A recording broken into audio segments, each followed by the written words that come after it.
Sorry, Wendy Lippa, and I would like to direct the question at all of them if I could, but I'm afraid you're not going to let me.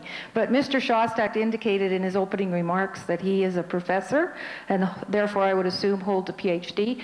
And I was really interested in what credentials the other candidates brought to the table to be the most effective candidate for us as an MP, and I wasn't sure that I was clear on all of them. Is it possible for me to ask that question to all of them? As it says in the good book, ask and you shall receive. We'll start with Rick on that one, and then we'll go to my immediate left with Jim, and then work our way back down the table. Go ahead, Rick. My mother once gave me a little button that says, I may have a PhD, but I'm not stupid. So yes, I do have a PhD. I would say that in addition to being a professor and having the benefits of, again, thank you as taxpayers, being able to do research and teaching with wonderful students for 26 years, I've held a number of administrative posts in the university where I've created new programs, supervised a staff of a similar size to an MP's office, hired people, negotiated contracts on behalf of thousands of people, lobbied governments on behalf of post-secondary education, appearing before committees of both the provincial and federal government and Senate. So I think I do bring quite a wide range of skills. And again, as I mentioned in my opening remarks, that important attitude of knowing that I know a lot, but knowing that there's still a lot that I need to learn. Thank you. Thank you, Rick. James Ford. Yes, I have a master's degree in public relations and communications from Royal Roads, which I'm very proud of. Sorry. I have a master's degree in public relations and communications from the University of Royal Roads in Victoria. I'm very proud of the university and I'm very proud of what I accomplished there. I also have sat on various government boards. It's now going into its 106th issue, and I think the 25,000 people that read it every month are very happy with what I'm presenting, and I'm keeping them at least informed in a small way. Perhaps I can extend that to a national thing and make you feel as if you are sharing in the knowledge of what's going on in Ottawa. Thank you, Jim. And Paul, go ahead. Well, I'm not a professor or a lawyer. I don't hold a degree. I have a small business, and I work with people every day of my life. I work with my hands. I work with customers. I work with suppliers. My solutions are based on my own life experience.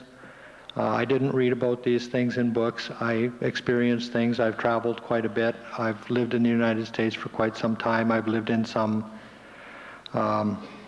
rather not so nice areas. I've seen what can happen to an area with too much diversity.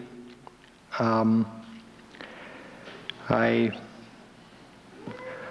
just plan to be honest.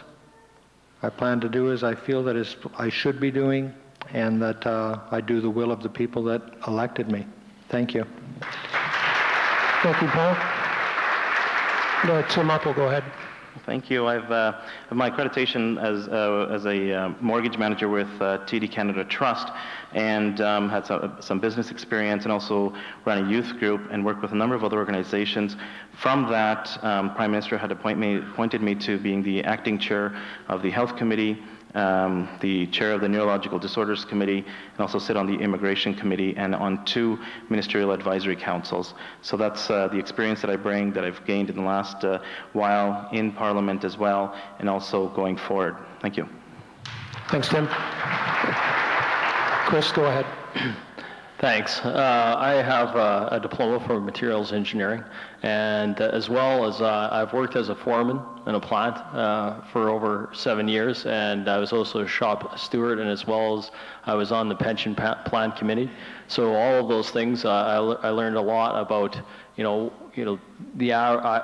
learned a lot. I know a lot about technology, and I understand what technology can do for us, but I also understand what it takes for your average working person, and what it takes to get a fair shake, and what it means to have a pension plan.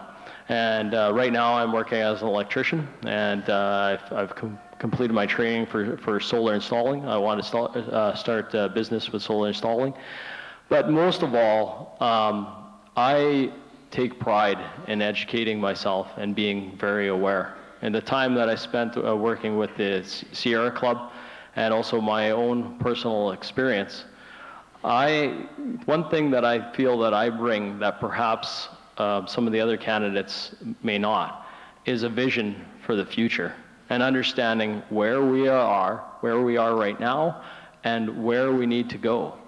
And I think this is very, very important in this day and age, because I think it's a pivotal moment in history, not only for Canada, but for the world.